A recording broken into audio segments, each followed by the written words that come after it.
The Titanic hit an iceberg and sank to the bottom of the North Atlantic Ocean just 4 days into a maiden voyage on April the 15th, 1912.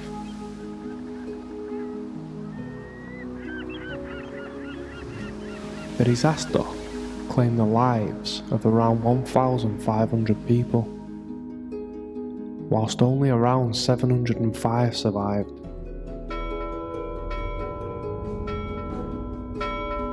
The ship cost around £6 million to make back in 1912, and if it would have been built today, it would have cost around £323 million. The finest ship that money could buy, and the interior was of the highest quality, with fine china to complement it. Even the rich and wealthy were taken back by the ship's ridiculously classy taste, whilst boasting a modest and comfortable experience for the cheaper rooms, which would have been regarded as the lower class. In this video, we're going to show you some rare footage of what the survivors can recall the day the Titanic sadly sank. And just to listen to what they had to experience really does hit home. It must have been such a terrifying sight to have witnessed. Take a look.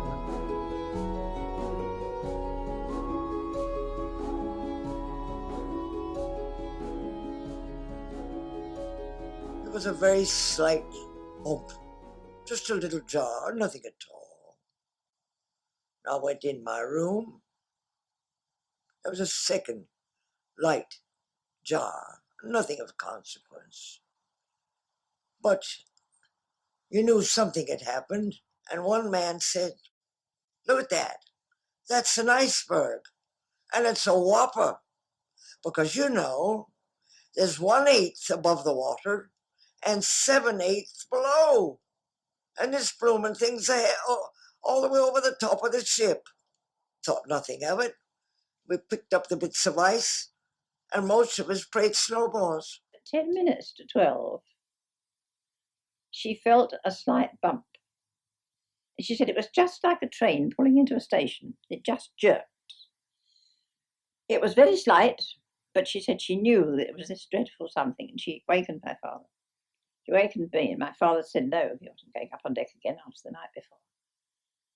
But she literally pulled him out of bed and made him go up. And she then said she was going to dress me, and I, being sleepy and very naughty, said I wasn't going to be dressed. Nothing to be dressed for. I came back to bed.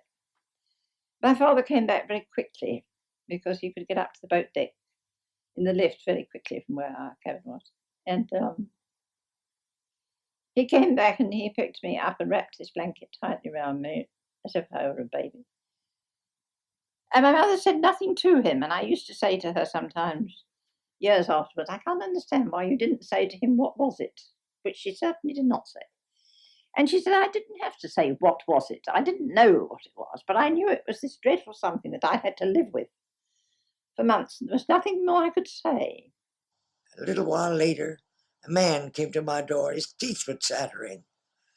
He said, "Madam, get up, get out. Do you know, they're making the women and children leave in lifeboats. They say you're coming back for breakfast. You know, these crazy English, they do anything. They make you get up and go off in boats and go off and come back for breakfast. What do you think of that?"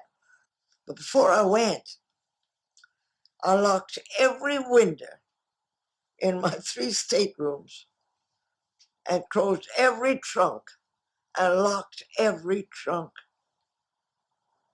and took the keys with me. 19 keys for 19 trunks. There was accommodation for less than 800 people in the lifeboats, and she was carrying 2,200. So it was a question as who was there in time to get into one of the all too few lifeboats. Well, they weren't launched very quickly, because at first no one thought anything was going to happen. But my father went away and spoke to an officer, and he said, they are going to launch lifeboats, but you'll all be back on board for breakfast. I had on my evening slippers, diamond buckles. No, not real diamonds, but diamond. And I had a wool cap and 2 fox furs and a paper-thin broadtail coat and no underwear and no stockings, but a pair of velvet slippers and these buckles. And I lost a buckle. And who should I see? Mr. Mock, a miniature painter. He said, look, there's trouble. I just said, no. Well, he said, you'll have to jump now into the lifeboat. I said, jump? With this thing I've got on? What do you think I am, an acrobat or a monkey or something? I can't jump in this thing. Well, he said, you'll have to. My sister's in that lifeboat, swinging out on the davits. Oh, possibly,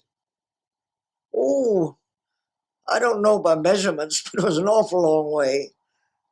And down below was the sea, 14 stories below. What if you jumped and you fell between? No, I never would have left the ship. But a sailor came along and he said, say you don't want to be saved.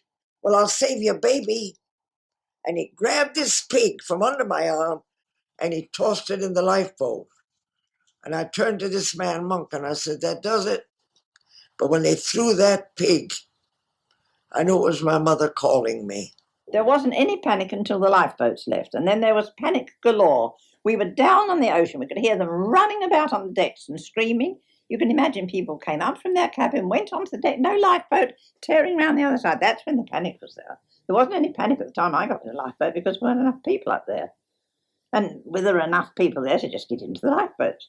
But after that, when the others started coming up from their cabins and there were no boats, gosh, there was panic. We could hear it. I don't doubt that they were playing music.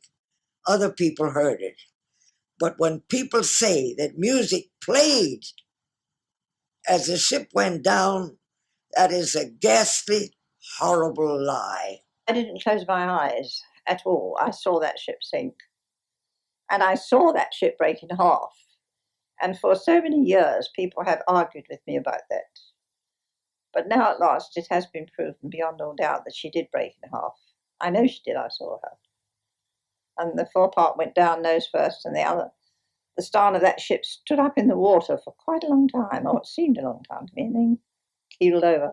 And then the horrible fear was in my heart, and I think everybody else's, that the dreadful, dreadful suction that had drawn us towards the Titanic would suck us under the Titanic. And we heard the dreadful sound of people drowning, which was, unbelievable.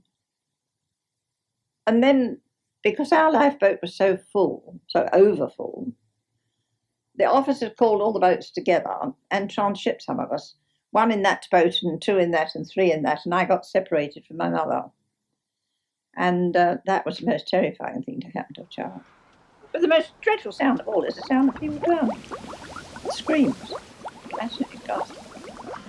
My mother used to say sometimes, she couldn't get me to talk about it for years, but if ever anyone did talk to me, I said that, she used to say yes. But do you remember the silence that followed it? And that's quite right. It says the whole world stood still that night. Once the lights had gone, the ship had gone, the sound had gone. Well, I didn't think she'd hit anything. I thought she'd dropped a blade from the propeller, you know. How did you find out what in fact had happened? Well, I went down to the working alleyway where my cabin is, number 7 Glory Hole. I was standing there talking to 2 or 3 fellows, and a carpenter came along, and I heard him say, the bloody mailroom's full of water. I said, what's that ship, mailroom full of water? He said, yes. I said, well, what about those bulkhead doors forward? He said, they're not holding, Jim. Of course, then I walked into my cabin, number 7 Glory Hole, and I opened my box. I called everybody. I said, come along, fellas, get up, she's going down. So I opened my box, took out some matches, some cigarettes, and I said, come on, fella, get out. What the hell are you talking about? He said, get out of here. And someone threw a boot at me. I said, good night, gentlemen. Just as easy as that.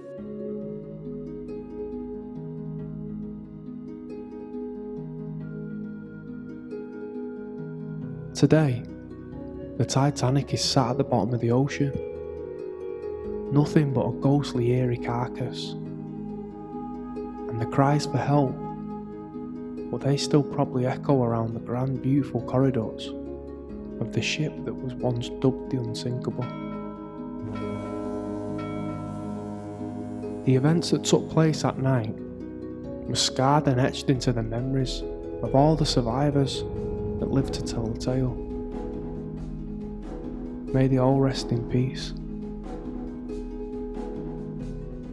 So that was the end of the video, and if you liked it or found it interesting, why not subscribe to the channel? The support is always welcomed, and until next time, stay curious.